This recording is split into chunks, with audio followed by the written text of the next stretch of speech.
In the earlier session, we discussed about the properties of integer under addition and under multiplication. Now we are discussing under subtraction. The first one, you know that the first property is the closure property. In your earlier classes, you already learned about the closure property, but you learned about the whole numbers. Now we are discussing about integers. So here, what the closure property says. For the closure property, we need two integers. Since we are talking about the integers, we have to take two integers. Let us take two integers here, -2 and -3. You know that these are integers, and take 2 minus 3 and take 2 plus 3. Here, if you take these integers, now check the result. If you are getting the integer, we can say that the closure property holds good under subtraction. Otherwise, you can say that it does not hold good. Now here, what is the value of -2 minus 3, which is -5. You know that if you take -3 and -2, if both are minus, you need to add. You know that minus into minus is always plus. So here, what is the value of 3 plus 2, which is 5. For the bigger number, which symbol is there, minus, keep here minus. So what will be the answer here? -5. Now calculate 2 minus 3. What is the value of 2 minus 3? Which is -1. You know that how do you calculate? -3 plus 2. 3 minus 2, which is 1. For the bigger number, which symbol is there? Minus. So you got here the answer as -1. What is the value of 2 plus 3? Which is 5. Now here check whether the answers are the whole integers or not. Since we are talking about the integers here, you know that -1 is an integer, right? This one is also integer, this one is also an integer. That means here, if you consider two whole numbers, if you consider two integers, if you are subtracting these two integers, we are getting the result which is also an integer. So we can say that the closure property holds good under subtraction. So here write it, if A and B are integers, then A minus B is also an integer. This is about the closure property, what it states here. If you take any two integers, if you subtract, since we are talking about the subtraction, if you are subtracting these two integers, you have to check whether the result is also an integer or not. Since we get the result as an integer, we can say that A minus B is also an integer. From this, you can say that the closure property holds good under subtraction for integers. Now check the commutative property under subtraction.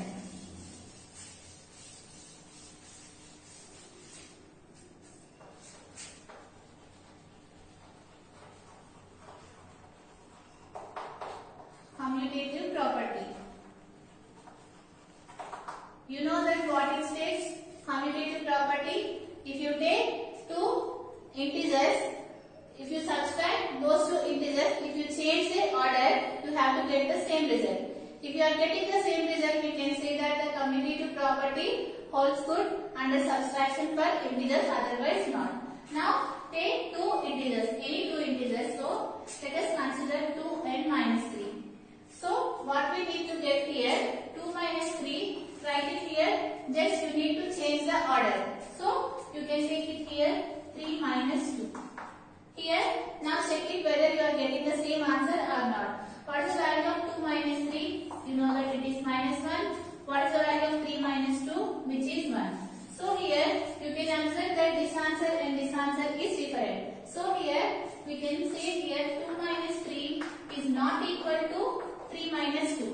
That means here we took the number 2 minus 3.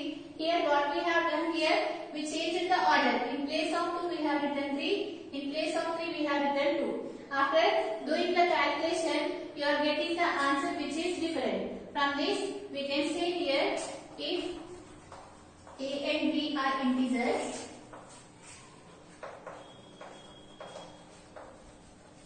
then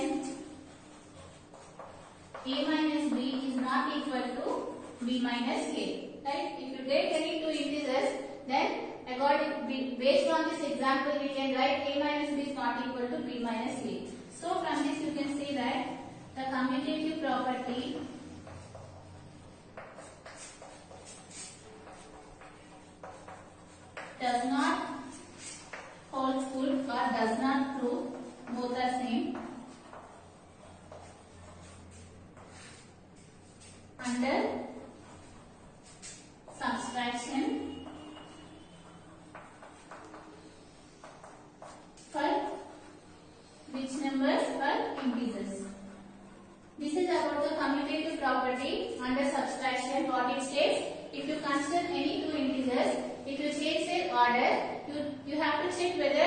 the result you are getting the same or not. Since here the result is not same, we can say that the commutative property does not hold good under subtraction for integers.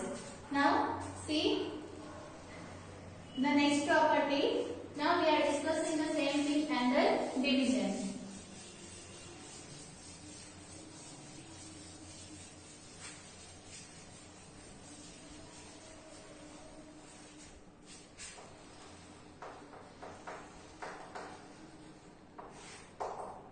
Discussed about addition. After that we discussed multiplication. Based on that we solved some exercises. Now we discussed about the subtraction, and now we are going to discuss about under division. Now again the first property, which is the closure property under what? Division. What we need to do here? Just we need to take two integers and we have to divide those two integers, and you have to check whether the answer is an integer or not. Now here take two integers 2 and 3. Here what we need to do? We need to divide these two integers. After dividing these two integers, you have to get the answer, which is also an integer. So we can write this one as 2 by 3. Right? Here is 2 by 3 an integer? No. Because you know that what are integers? Positive numbers, 0. Negative numbers all together we call it as an integer, but here we got the fraction, so we can say that it is not an integer. That means here if you take any two integers, if you are dividing these two integers, the result is not an integer here. So we can say that the closure property does not hold good under division. Write in the form of the variables here. If a and b are integers, then a divided by b need not be an integer. From this what we can say here, closure property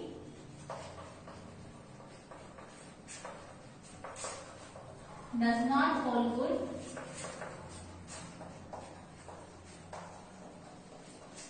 under which operation we are doing here? Division.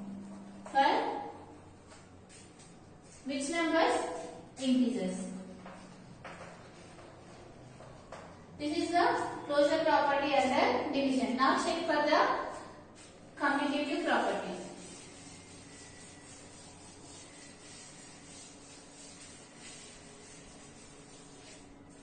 What is the next property? Commutative property.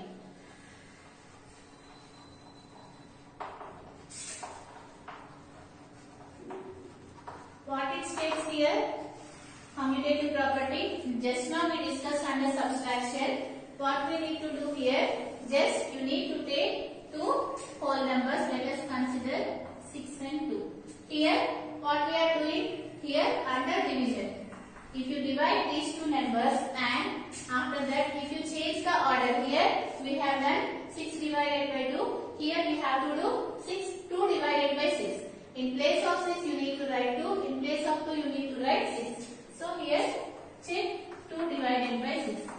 And after doing these two calculations, you have to get the same answer. If you are getting the same answer, we can say that the commutative property holds good under division. If not, you can say that it does not hold good under division. Now check for this one. 6 divided by 2, you can write it as 6 by 2.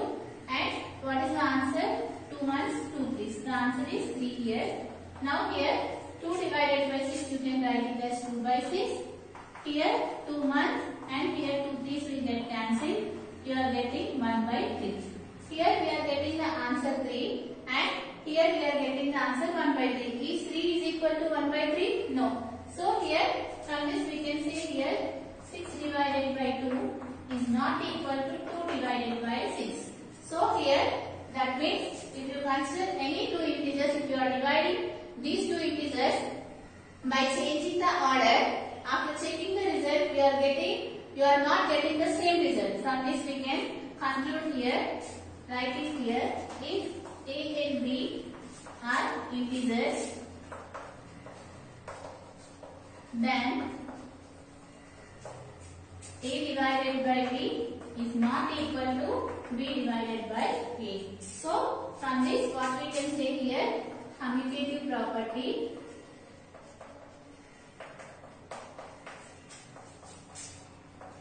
does not hold good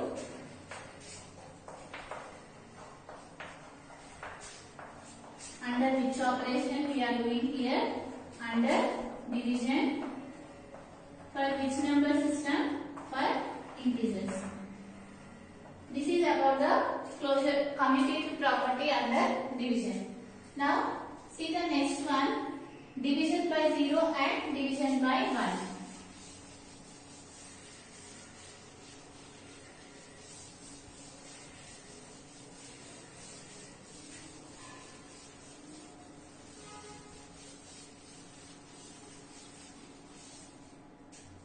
Division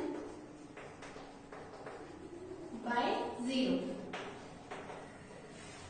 and division by 1. So here what it states here, division by 0. Here consider two examples here. 6 divided by 0. What is the value of 6 divided by 0 and what is the value of 0 divided by 6? This one you can write it as 6 by 0, right? Here this one you can write it as 0 by 6. What is the value of 0 by 6? You know that 0 by 6 value is always 0. Right here, if the numerator is 0, we can say that the result is always 0. But here, what is the value of 6 by 0? If the denominator is 0, we cannot find that value. So, we can see that this value is undefined. Okay. If that means here, why 6 by 0 is undefined? You will get a question. Here, if the denominator is 0, we can say that that value is undefined. Let us consider 1 by 0, which is undefined. 2 by 0, which is also undefined. 100 by 0, which is also undefined. Undefined means we cannot calculate that value. Why? We cannot calculate that value. Let us take one example. So here, consider 6 divided by 2. If you want to do this one, you can do in two ways. You know that the normal method, how do you do?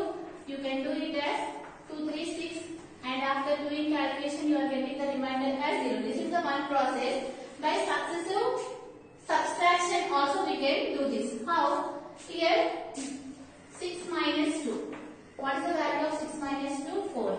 And you have to do the subtraction until you are getting the remainder as 0. Again here you need to subtract 4 from 2. 4 minus 2, which is 2. Now again this 2 you need to subtract from this 2. 2 minus 2, which is 0.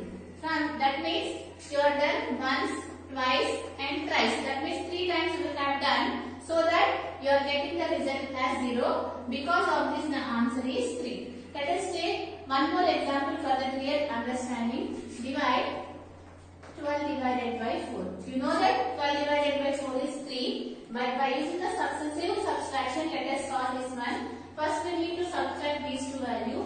12 minus 4. What is the value of 12 minus 4? 8. We have to do this subtraction until you have to get the result as 0. Again, subtract 8 minus 4.